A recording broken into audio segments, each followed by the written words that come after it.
இந்த மாதிரியான ஸ்டேர்கேஸ் டிசைனில் என்ன நம்ம முக்கியமாக பார்க்கணும்? ஃபஸ்ட்டு நமக்கு என்ன தேவைன்னு பார்க்கணும். அதுக்கப்புறம் அதை வந்து அச்சீவ் பண்ண முடியுமான்னு பார்க்கணும்.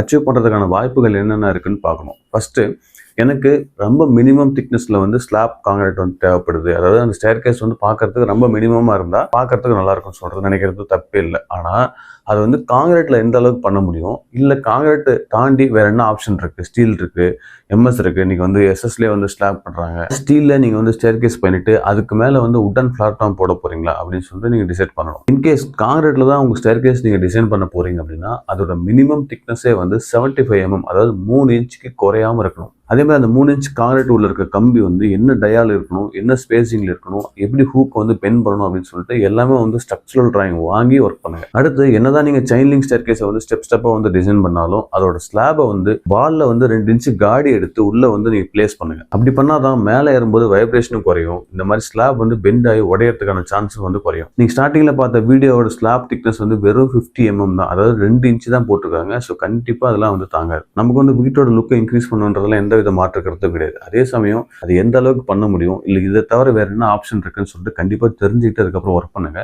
எந்த இன்ஜினியரோ இல்லை எந்த கான்ட்ராக்டரோ வந்து இதை வந்து பிளைண்டா வந்து ஓகே நான் ஸ்லாப் திக்னஸ் கம்மி பண்றேன்னு சொல்லிட்டு பண்ணாதீங்க. இதை வீடு கட்டிட்டு இருக்க நண்பர்களுக்கு ஷேர் பண்ணுங்க. மீண்டும் சந்திக்கலாம். நன்றி.